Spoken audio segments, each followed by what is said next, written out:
Welcome to the last module of the Safer African e-learning course on road safety. My name is Ludo Kluppels, working as a traffic psychologist at the VIAS Institute in Belgium. I will guide you through this first session of module. As you can see, the model on post-crash care is the last model in this course and corresponds with Pillar 5 of the World Health Organization, namely post-crash care. In this model, we present to you 5 different sessions on different aspects of post-crash care in the most broadest sense of the word. This session gives you an introduction of all these different aspects. In this introduction session, we will talk about the following issues. First of all, the importance of post-crash care. We talk a little bit about human cost and the different phases in the post-crash care. Secondly, we will say a few words about the different management systems that are necessary in a good post-crash care system, namely the emergency care, traffic incident care, accident cost, and rehabilitation care. But first of all, listen to an everyday news item. Following a head-on collision between a minibus taxi and a truck on the R541 between Butplaas and Machado Dorp in Mpumalanga this morning. Mpumalanga's Department of Community Safety, Security and Liaison spokesperson, Joseph Mabuza, says that traffic officers are still assessing the accident scene. Bodies are still trapped in the wreckage behind me where the accident happened, but we've got Joseph Mabuza from the Community Safety to tell us more about what has happened here this morning. Joseph, just tell us what exactly happened here this morning. Well, 3 vehicles were involved in a collision. They include a truck and 2 minibuses. Apparently, the minibuses were following each other, going to drop people at the local mine, and they collided with the oncoming truck. And we're talking about 14 people who have been killed, and 16 have been transported to various hospitals. Okay, what is holding up now? We understand that the bodies are still there inside the wreckage. What is holding up the process? Well, we were waiting for some of the members of the accident reconstruction team. They've arrived. They are doing the accident now and taking photos, doing measurements, and after that then we'll clear the scene. What happened to the drivers of the truck and the 2 minibus taxis? The drivers of the truck is alive. He was taken to hospital, and the 2 drivers of the minibuses were also among those who were killed. Okay, that was Joseph Mabuza from the department. As you can see, there, just behind there, that's where the truck is and the 2 minibus taxis. I'm afraid we cannot go any closer because of the bodies are still lying down there and some are still trapped in the wreckage. In this video, you saw or you hear a lot of different aspects already from post-crash care systems. We came back on that later on. But first of all, although this was a television report of a very big crash with a lot of casualties, we may not underestimate the number of people that are involved in car accidents. As seen in the first model of the Safer Africa e-learning course, worldwide, road accidents are the 9th cause of all deaths in 2004 and will probably the 5th cause in 2030. Every minute the world counts 2 fatalities due to road crashes. During the time you have watched this session, you have already seen there's a little clock ticking in a corner of the presentation. Although the sound can be very annoying, it remembers us that every 30 seconds, 1 person dies in a road accident. So until now, we have counted 8 deaths during this presentation.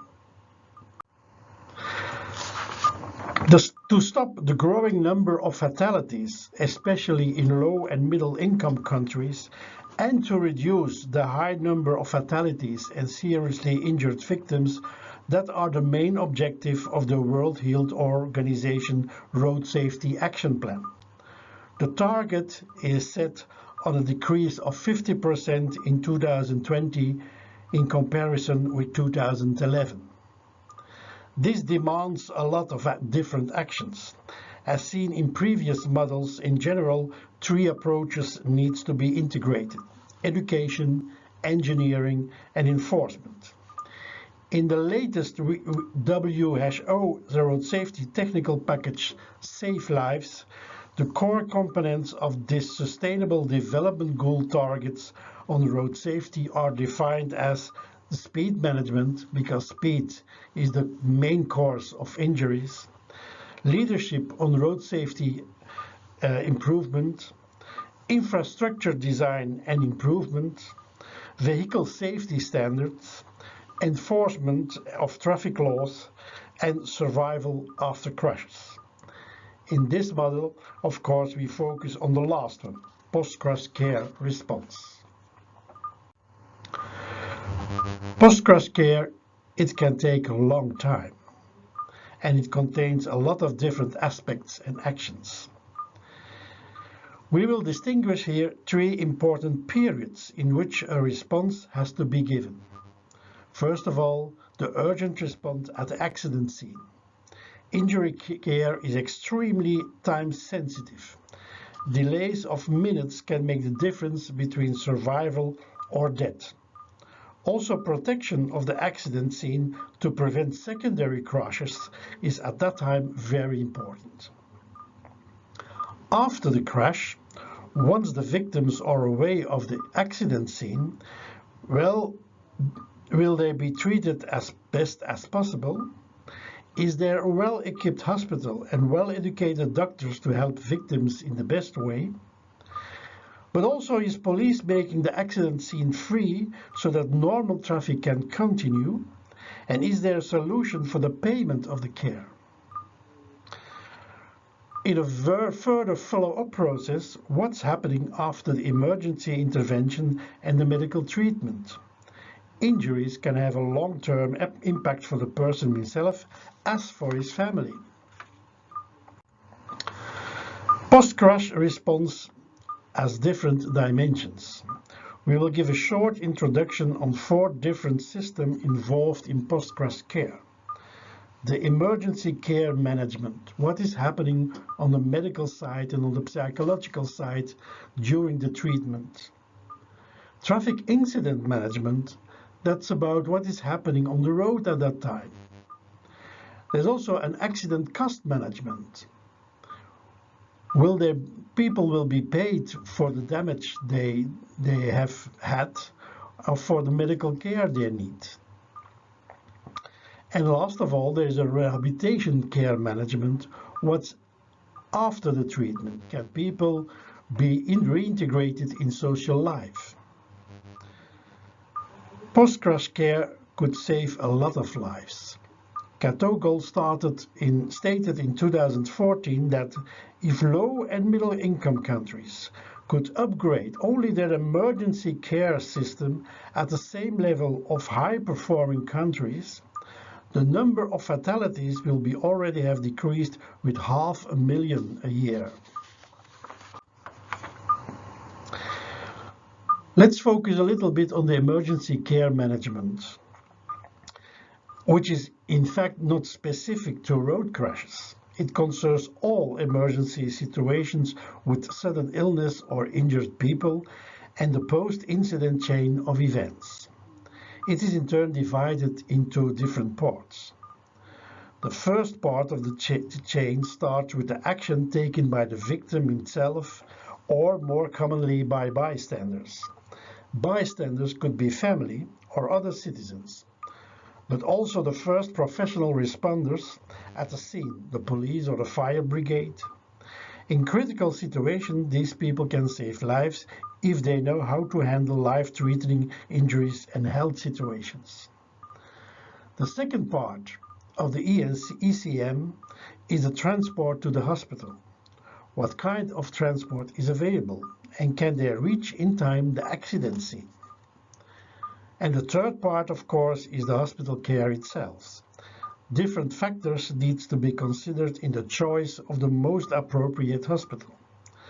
the type of injury, the available services in the hospital, and the distance and time to reach that hospital are all important factors to make quick decisions. All these aspects about emergency care management will be discussed in more detail and with some examples in session 2 of this model.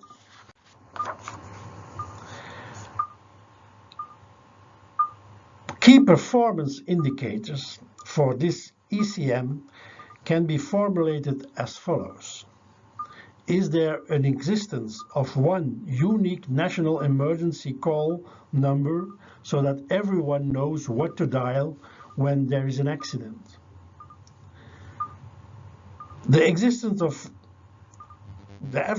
what is the average response time between the call and the available emergency people at the scene of the accident?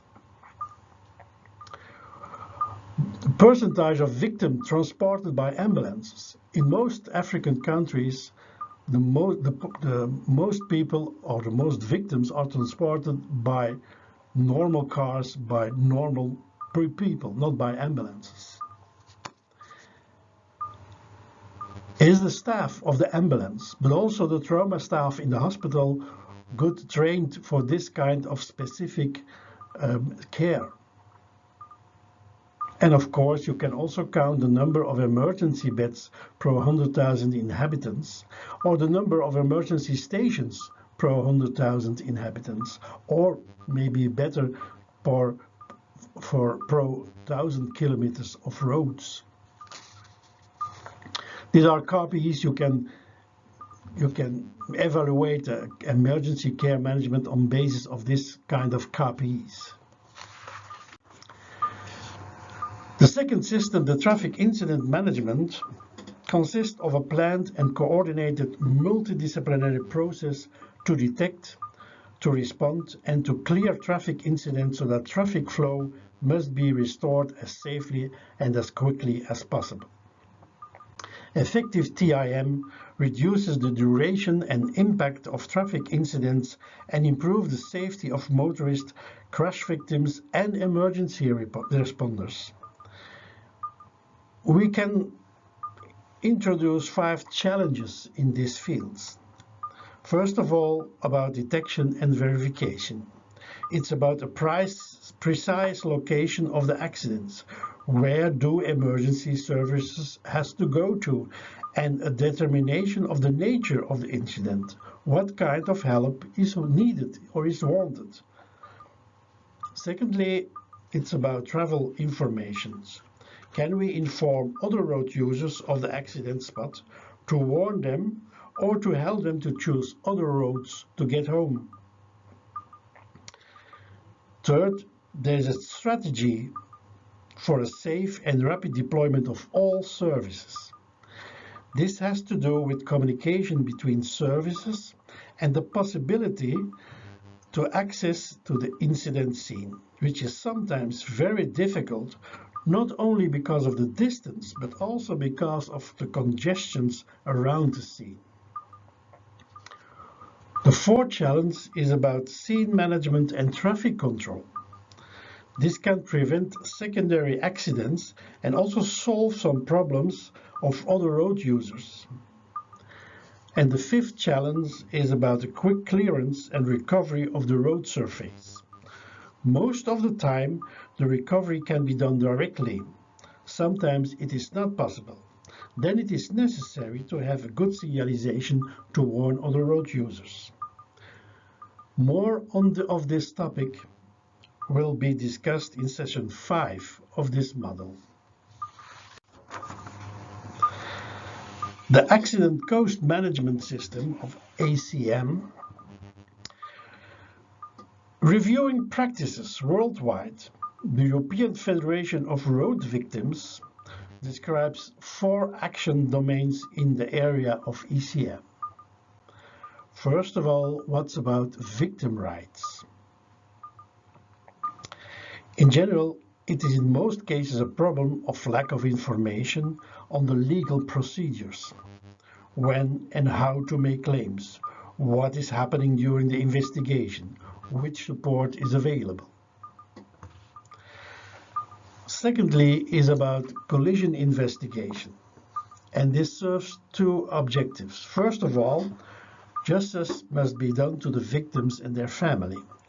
Who was responsible? And was there a criminal violation act involved?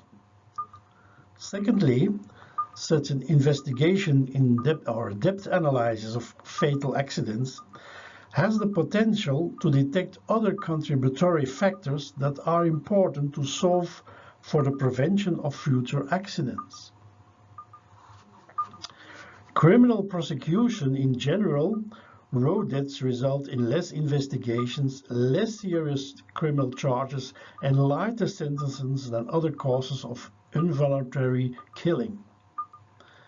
It is important to take the responsibility for action that leads to the accidents, especially when these actions are also defined as serious violations or regulations. Prosecutors and judges involved in this process need to have specific education on road safety and on road users' behavior. And the fourth action is about civil compensation. Being a victim of a car crash could have many different consequences, also for the family. It can throw people into poverty, especially when the victim is the breadwinner and leaves the family without any income. We have to realize that in many African regions, the breadwinner has not only to take care of his partner and his children, but also of his larger family. One breadwinner supports sometimes 20 to 35 people in their normal subsistence. Injury companies play an important role, but when no insurance company is available, in one way or another, the government has to install specific funds to compensate victims for these cases, for example by hit-and-run accidents or in the case of uninsured drivers.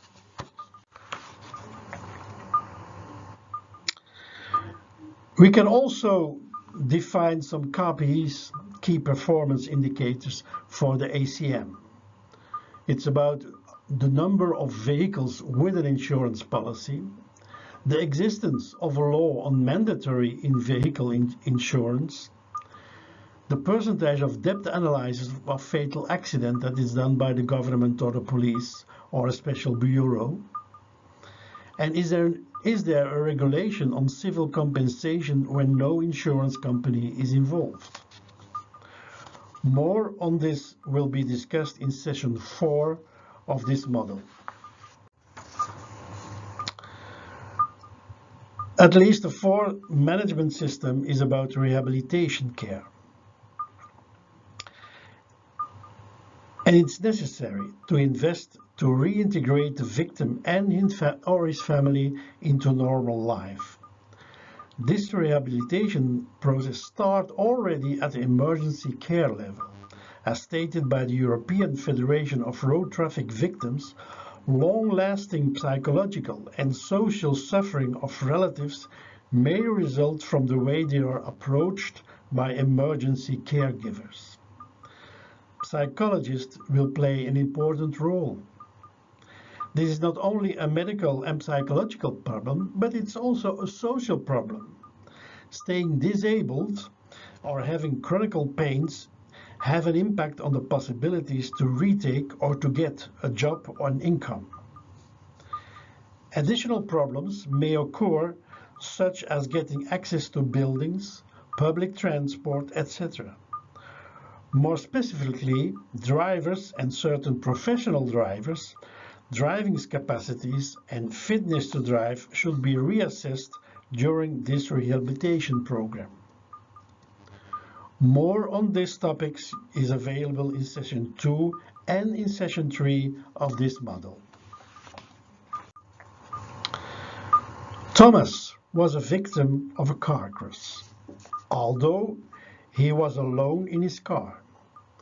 Also his girlfriend, his father, the girl next door, his best friend, and his granddad, and a lot of other people suffer from the accident and the consequences of it.